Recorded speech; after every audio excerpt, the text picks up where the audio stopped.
تو والدین جب بوڑھے ہو جائیں تو اولاد کا امتحان ہوتا ہے،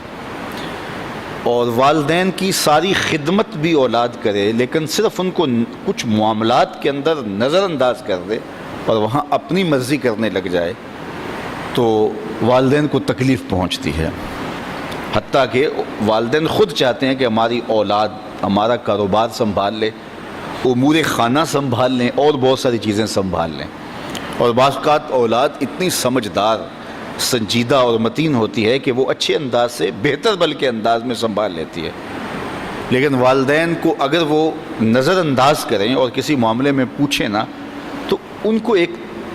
اپنے اختیارات سمٹتے ہوئے دکھائی دیتے ہیں اور وہ تنہائی محسوس کرتے ہیں۔ تو اولاد اگر صرف اپنے والدین سے پوچھ لے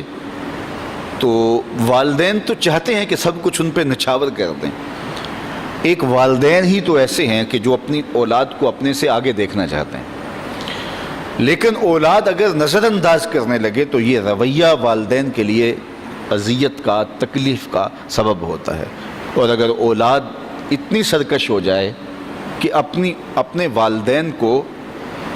دقیانوس سمجھنے لگ جائے، حالات سے بے خبر جاننے لگ جائے تو یہ والدین کے لیے اس سے بھی زیادہ تکلیف کا سبب ہے۔ اور اگر وہ والدین کو مداخلت بھی نہ کرنے دیں تو یہ تکلیف اور زیادہ بڑھ جاتی ہے، اور زیادہ اذیت بڑھ جاتی ہے۔ اللہ کے محبوب کی خدمت میں ایک شخص حاضر ہوا اور اس نے حضور کی بارگاہ میں شکایت کی، اور وہ یہ تھی کہ میرا بیٹا اپنی چیزوں کو جو ہے وہ مجھے ہاتھ نہیں لگانے دیتا۔ تو آقا کریم علیہ السلام نے اسے بلایا اور فرمایا کہ یہ تمہارا باپ کیا کہہ رہا ہے؟ تو اس نے کہا کہ حضور اس کی عمر ایسی ہو گئی ہے تو یہ چیزیں خراب کر دیتا ہے۔ تو آقا کریم کی چشمان اقدس سے آنسو ٹپکنے لگے، اور آقا کریم نے فرمایا کہ ایک وقت تھا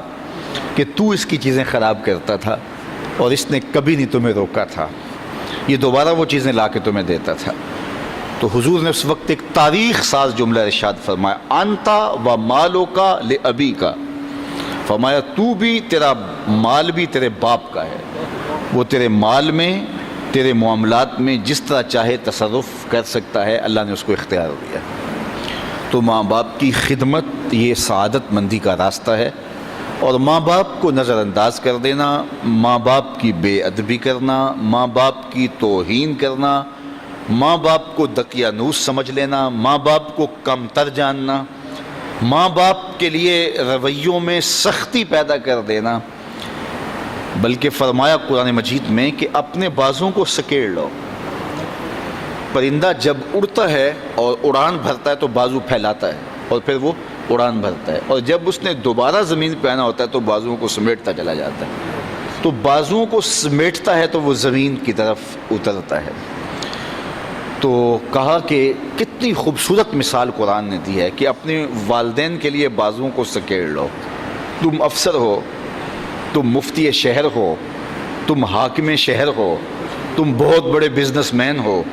تم علامۃ الدہر ہو، تم صاحب تحقیق ہو، تم صاحب فتویٰ ہو، تم عقل و بینش کے امام ہو، تم بہت بڑے دانشور ہو، تم بہت بڑے ذہین فتین شخص ہو، تمہاری عظمتوں کا زمانہ لوہا مانتا ہے، دنیا کی دانش گاہوں میں تجھ سے لوگ دنیا گزارنے کے گر سیکھتے ہیں، لیکن جب تم اڑان بھرو تو اس وقت تم مفتی رہو، اس وقت تم فقیہ شہر بنو، اس وقت تم جو ہے وہ بہت کامیاب بزنس مین بن کے پرواز کرو، اس وقت تم بہت بڑے مانے ہوئے پروفیسر کہلاؤ، تم اپنے فن کے ڈاکٹر اور ماہر کہلاؤ، لیکن جب تم واپس اپنے باپ کی چوکھٹ پہ اپنی ماں کی بارگاہ میں آؤ تو بازو سکیڑ لو، اس وقت بیٹے بن کے آؤ۔ اس وقت تمہارے ساتھ جو مفتی کا ٹائٹل ہے، عالم کا ٹائٹل ہے، پروفیسر کا ٹائٹل ہے، ڈاکٹر کا ٹائٹل ہے، کامیاب بزنس مین کا ٹائٹل ہے، وزیر اور مشیر کا ٹائٹل ہے، وہ اتر جائیں بازو سکیڑ کے، تم ایک بیٹے بن کے ماں کی آگوش، ماں کی خدمت میں اور اس کے حضور اور باپ کے حضور بیٹھو، تو یہ ان کے لیے تسکین کا سبب ہے۔ اور اب جب دوبارہ اڑان بھرو گے تو اللہ تعالیٰ تمہیں اور زیادہ عزتوں سے نوازے گا۔